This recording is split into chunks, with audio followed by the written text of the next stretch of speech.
Hello everyone and welcome to my channel, What the Flock. I want to talk about everything that you want to know before getting a pet bird. So this is going to go a little bit into the negatives because I want you to make sure that you know what you're getting yourself into.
Right?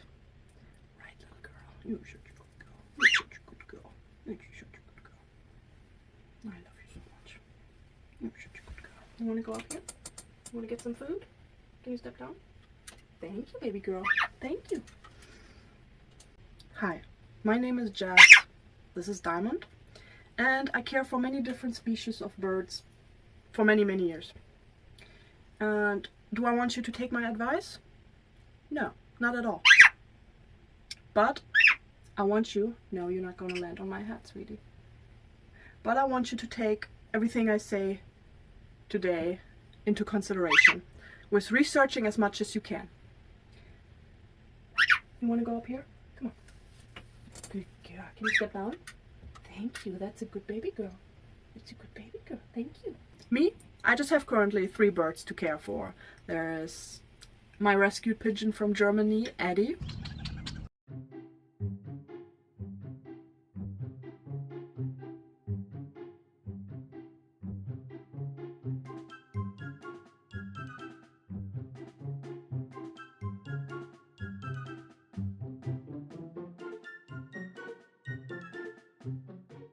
Good. Then we have our green cheek conure, Ruby.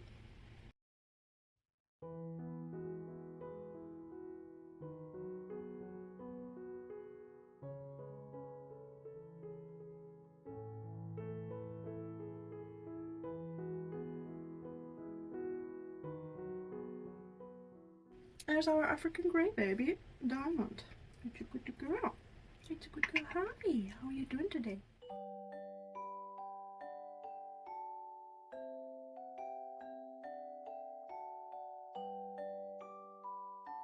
Oh, it's okay. It's okay. Good girl. Diamond. No, not on the head. Not on the head. Hi, baby girl. You want to say hi? You want to say hi? Oh, it's okay. It's okay. It's okay, baby girl. I love you so much. Hi. What you looking for? Oh, you want to go up there? Okay. In the past, I also cared for many different types of birds, including doves, pigeons, budgies, cockatiels, finches, ducks, storks, herons, falcons, eagles, owls, peacocks, all different kind of pet birds, and wild birds from Europe during my time in Germany. So does that mean I know it all? So the best advice I can give you is to get as much knowledge as you can get out there to figure out what's best for you and your bird. So do I know it all? Absolutely not. But one thing, and that is most important to know about birds, is that they are very individual. Even the birds from the same species, some love veggies, some hate them. Some prefer head scratches, some totally avoid them, and some are very shy and skittish, and some are very curious and get themselves into everything they can. So birds are super individual, and you gotta figure out, with all the knowledge you can get, with all the advice, tips and tricks that are out there, to get them all in and then figure out what works best for you and your bird. So let's get started, shall we? And we start with the topic food. You know, like every group of people, dog owners, parents, whatever, they always have their specific topic they like to argue about. This is one of them.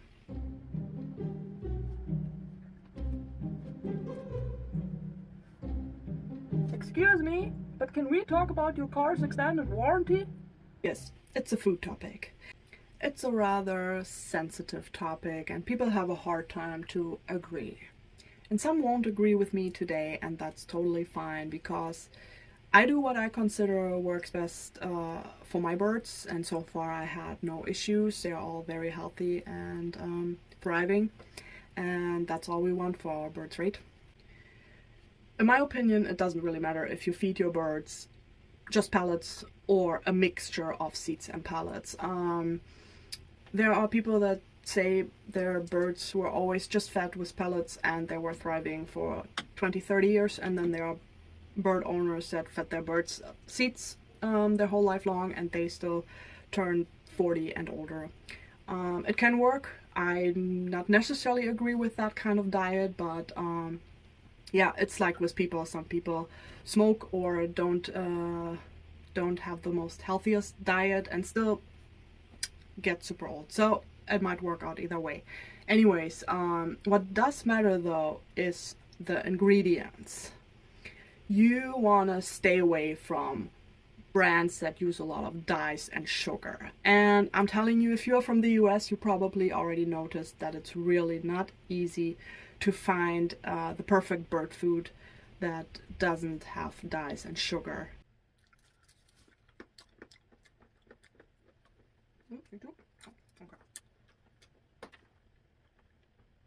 And sometimes even if you find a brand that is not full of sugar and dyes, it's full of sunflower seeds, peanuts and other things, which is fine as a treat, but you don't want to use it as a daily dish.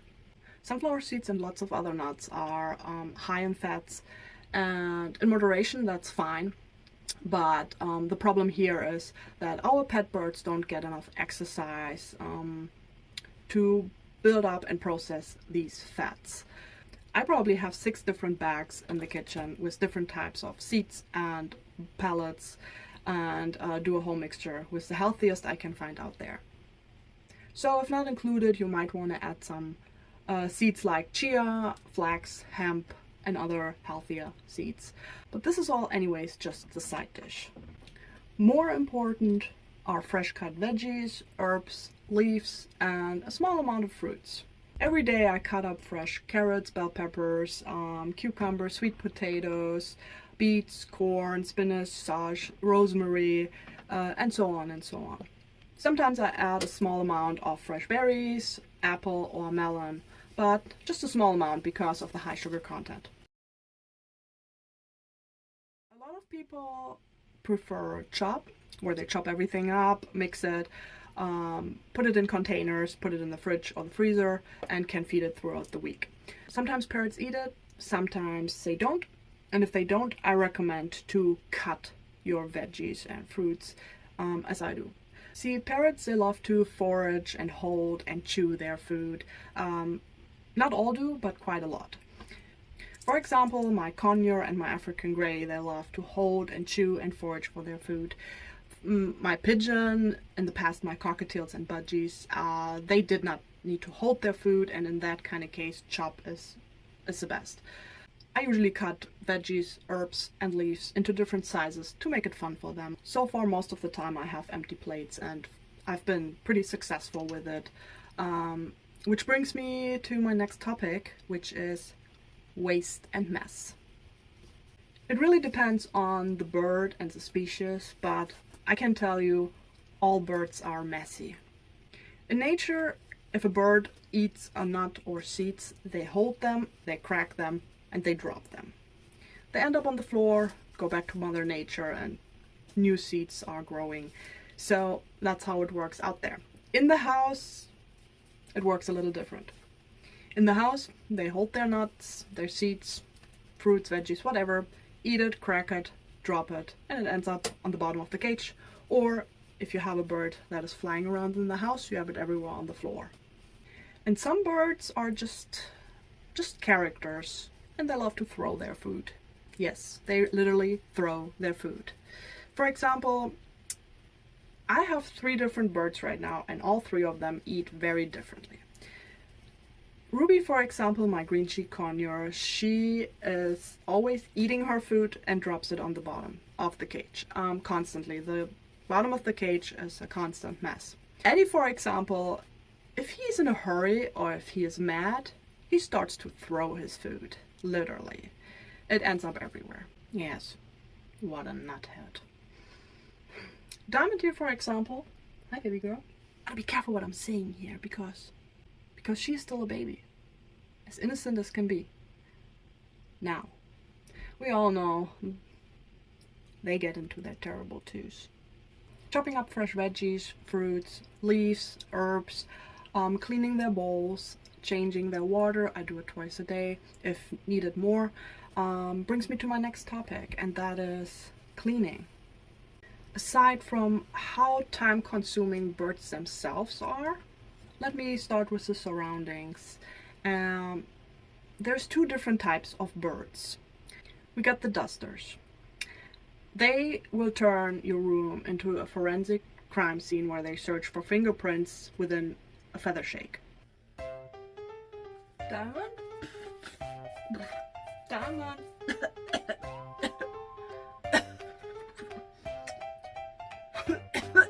Diamond?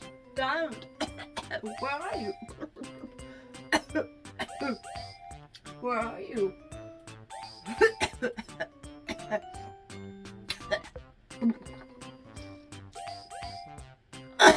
As I said, those powder down birds like pigeons, African greys, cockatoos, cockatiels, Amazons, for example, they constantly produce a powder from their down feathers to maintain the health of their feathers. Then we got the non-dusters, also called hypoallergenic birds. Hypoallergenic, hyperallergenic,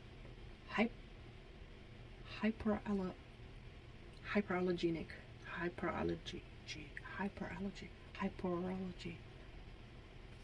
Do you know how to call that? Okay. Well, you know what I mean. Those birds like macaws, conures, budgies, electors, and more. Those birds produce oil from their preen glands to maintain their feathers instead of the powder.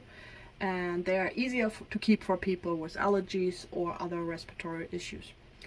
But let me tell you, these birds still lose dander, especially during their molt. The fine keratin sheath comes off their pin feathers and still will be in the air and on your clothes and at the bottom and on the cage and everywhere to clean up for you. So I would not call them hyperallergenic. Do you remember?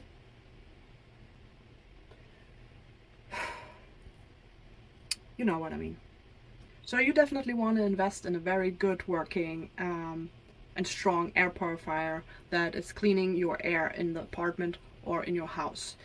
You also want to maybe look into humidifiers that keep the air moist, because that's going to be beneficial for you and your bird. You also want to vacuum every day.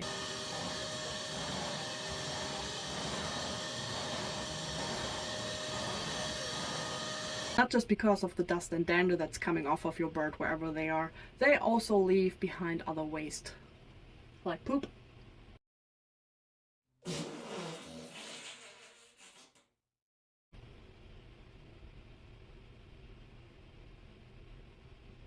Or food waste.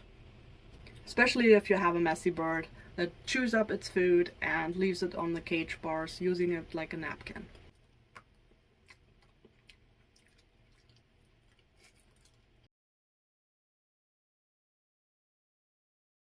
If your bird is flying free in your house or apartment, you always want to have wet wipes or a spray bottle with water and vinegar and some paper towels next to you.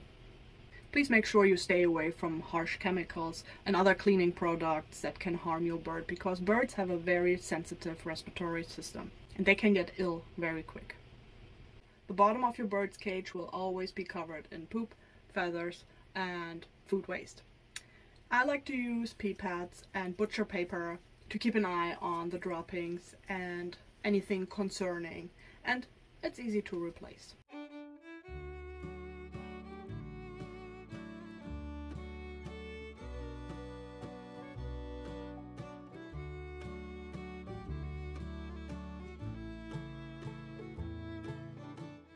You have the option given, you maybe want to take your bird's cage every once in a while outside and hose it down with hot water. Another very important topic to keep in mind is, although our birds are domesticated, they are still wild, which means they are loud and they bite.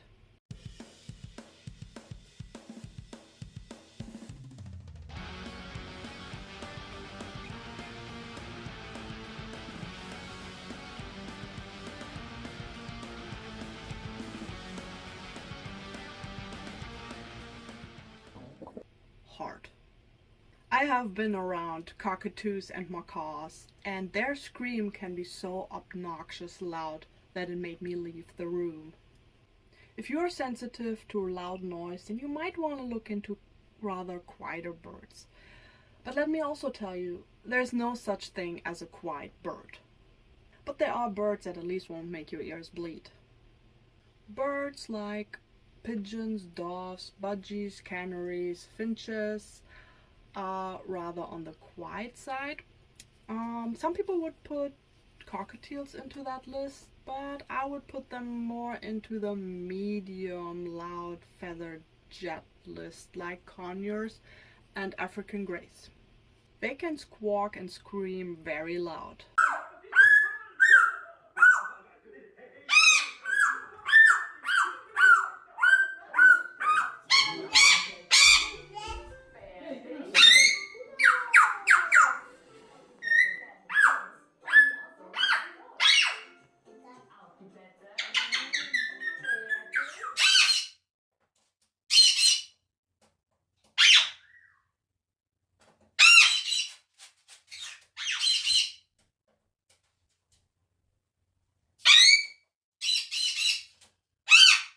But in my opinion, it's bearable. If though you have sensitive neighbors, you want to reconsider. And then we get the really loud ones. The highway construction site jackhammers with beaks, as I would call them.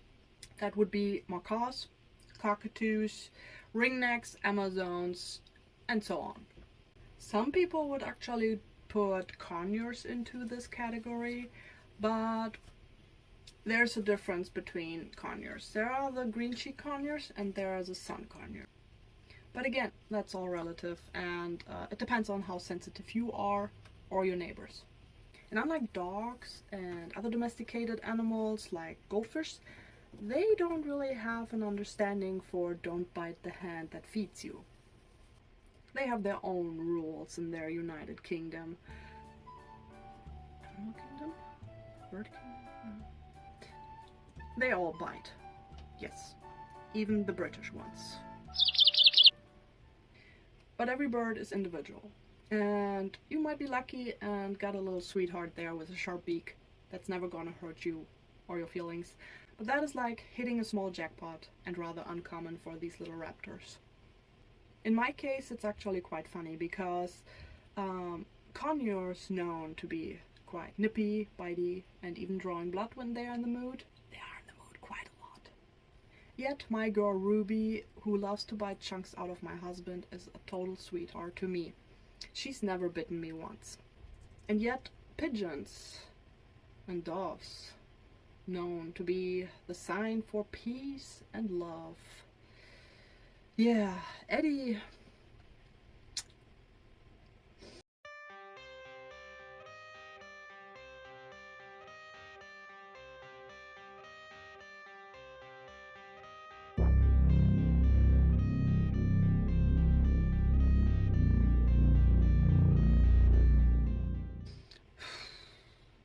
You know, Eddie wants to end my life every chance he gets. he wants to end me. So you never know what you really get. But let me tell you, it's rather common for all birds to bite you eventually. That being said, they can be also very destructive. They love to chew a lot. And not just people, also furniture, door frames, cabinets, clothes, etc., etc. So you need to be creative, buy or make your own toys, cardboard boxes, or whatever they can actually chew. So offer them toys that are interesting and bird safe, that they can chew up instead of your beloved belongings or not so beloved family members or friends.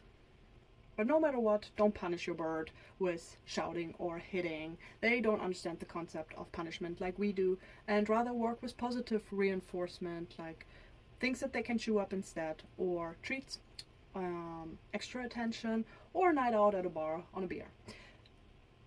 Or head scratches might do it as well, if your bird is into it.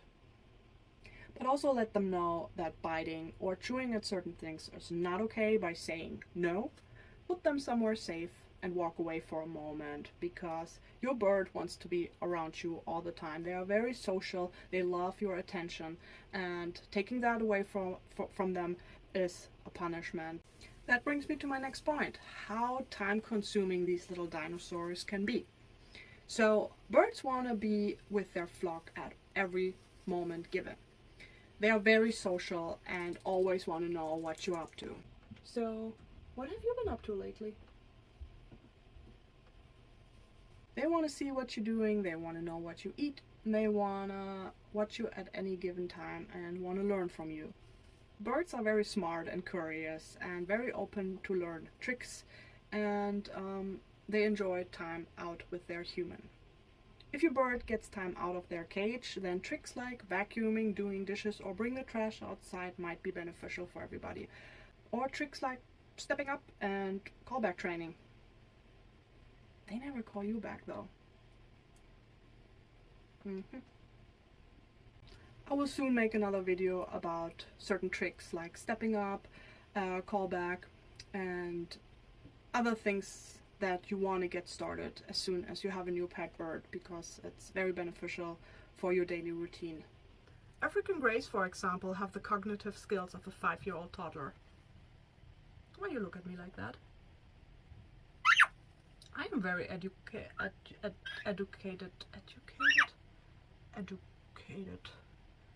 I'm very smart.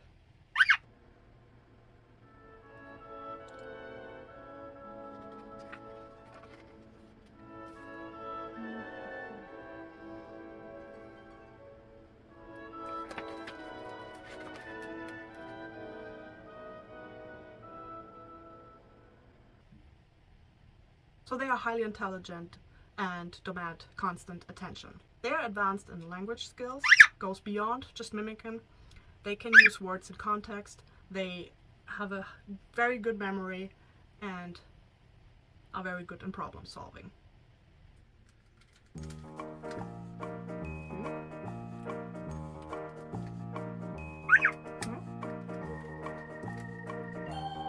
You gonna help me?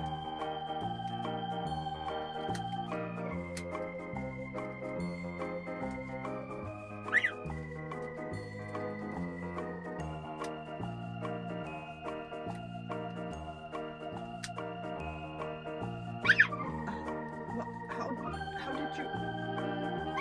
did you? I understand concepts like shape, colors, and numbers. Those and other birds want to constantly learn and be around their human to avoid boredom and feather plucking. And my last point on that list is that you have to put in consideration that these birds can be a lifelong commitment. So depending on your age, you look good, by the way. What are you, like 17? Birds like budgies can live up to 15 years and more, but parrots like macaws and cockatoos, they can live up to 50 years and more.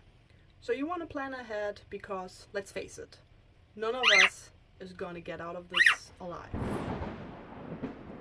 That being said, I hope you enjoyed this video and it helped you make your decision to find the right pet bird for you. Thank you for watching and stay tuned.